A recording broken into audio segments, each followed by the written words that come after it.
Hey there, it's BoardGameDave, and today we're taking a look at the brand new Rising Sun expansion for Dominion, which is the 16th expansion in the Dominion universe. Now, this is a big box expansion that features 300 new cards, including 25 new Kingdom cards and event cards and prophecies as well. Now, Rising Sun, as the name suggests, is set in some sort of feudal Japan, which is a huge thematic shift from every other Dominion expansion, which is set in like a medieval / Renaissance European setting. So this was very exciting to me as somebody who is a lifelong fan of Dominion and also, half Japanese myself. So diving into a whole new world of themes and cultural tie-ins was really, really exciting for me. So Rising Sun adds 2 brand new gameplay mechanisms that have never been seen in Dominion before, and these are prophecies / omen cards and shadow cards. So let's talk about these prophecies first.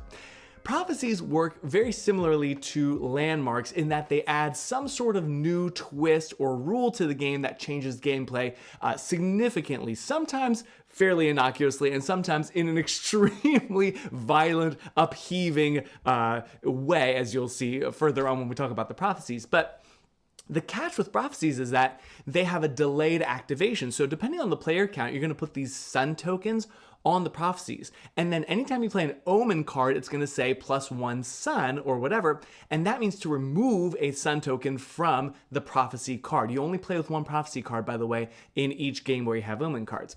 As soon as the last sun token is removed from that prophecy card, that prophecy effect goes into effect. And again, it changes the game in some sort of dramatic fashion. So as we get to the prophecy cards, you'll see what I mean. The other new mechanism is shadow cards. Now, these are a little bit tricky to explain, but basically, anytime you have an action on your turn, right? So at the beginning of your turn, or you play a card that gives you another action, for example, you can play a shadow card from your deck. So these are action cards, and they have a different face on the back of the card, so they're easy to distinguish.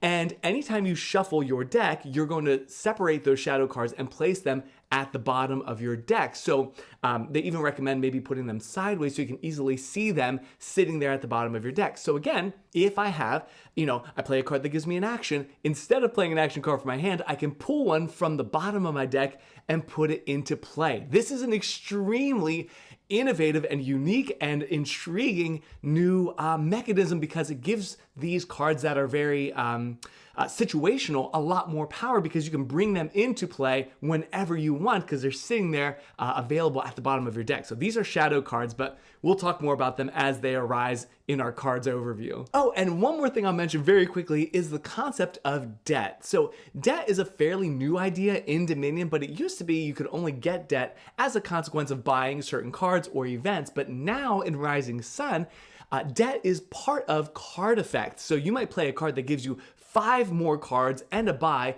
but you have to take 2 debt, for example. So it's kind of a byproduct of playing certain action cards. And I think that's super, super interesting. All right, so let's jump right in and take a look at all of these new cards in Rising Sun, starting with the Kingdom cards. Here we've got a Fishmonger. Again, this is a shadow card, so it's got a different back. Every time you shuffle, you're gonna put it at the bottom of your deck, and it says plus a buy, plus a coin. And that can be really helpful situationally when you just need that one more coin or that one more buy. Pull it from the bottom of your deck, put it into play. That's awesome. Snake, which is also really interesting. You get a card, you get an action, and if your hand has no duplicate cards, you can reveal that, return this card to the pile, and every other player gets a curse. Really interesting. I won't go too long on all of these, but those are already really interesting. The Aristocrat, this is awesome too. Depending on how many you have in play, you might get actions, cards, coins, or buys. So spamming Aristocrats is an interesting strategy, although I tried it and it didn't go super well. Craftsman, so again, getting debt as part of a card effect, right? You get 2 debt, but you gain a card up to 5. So great card, but some debt. Riverboat, we've got duration cards here. This is really interesting. So during setup, you're going to put another, perhaps 11th Kingdom card out that's not a duration card. And at the start of your next turn, play the set aside card, leaving it there. So you get to play an additional card that wasn't a part of the original setup, basically. Root Cellar, cards, action, plus some debt. The alley, again, this is a shadow card at the bottom, so plus a card, plus an action, discard a card. Change is interesting. This is really fun. If you have any debt, you get 3 coins to spend. Otherwise, trash a card from your hand and gain a card costing more coins than it, and then gain debt equal to the difference. So a great way to upgrade cards, or if you have debt, gain some more purchasing power. That's awesome. The Ninja, naturally, is a shadow card. Plus a card, each other player discards down to 3 cards. I love that. The Poet. So this is our first Omen card. You see it's got that +1 sun, so remove a sun from the Prophecy card.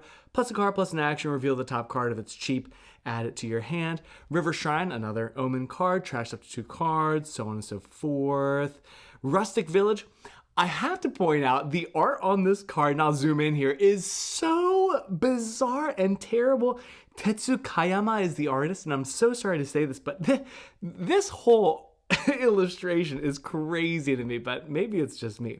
Plus an Omen, plus a card, plus 2 actions, discard 2 cards for a card. Gold Mine, it's got a cool effect here. You may gain a gold and get 4 debt. Kitsune is a fox in Japanese, +1 Omen.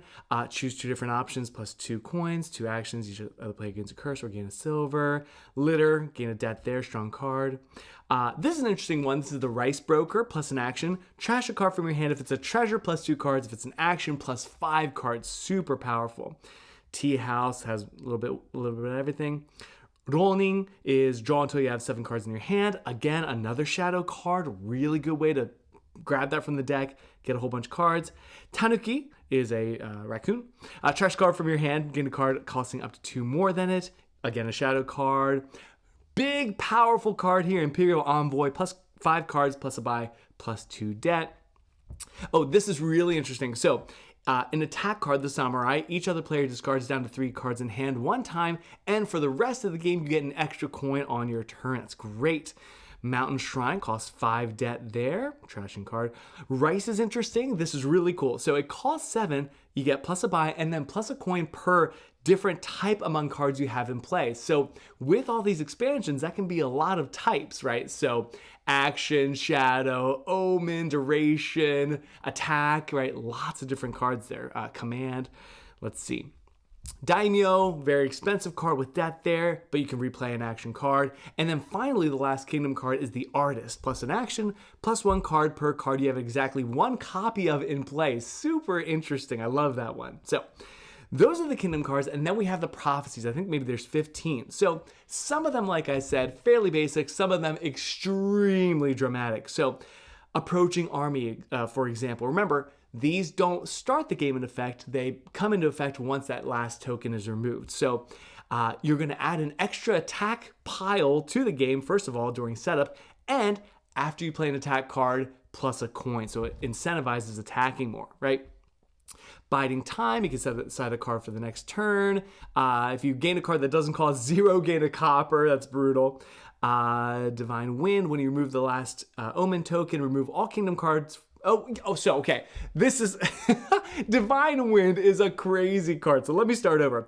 When you remove the last Omen token, remove all Kingdom card piles from the supply and set up 10 new random piles. So if you're understanding or following that, when that goes into play, all the supply piles are gone, and all the Kingdom cards are gone, and you put 10 new random ones out, which in person is extremely cumbersome and not fun at all. Digitally, that's awesome. So you start the game with 10, cards, and you're playing your whole strategy to those cards, and then you wipe it and start from scratch, basically out on the board. That's an insane, controversial, obviously a prophecy card, but anyway, most of them aren't quite that dramatic.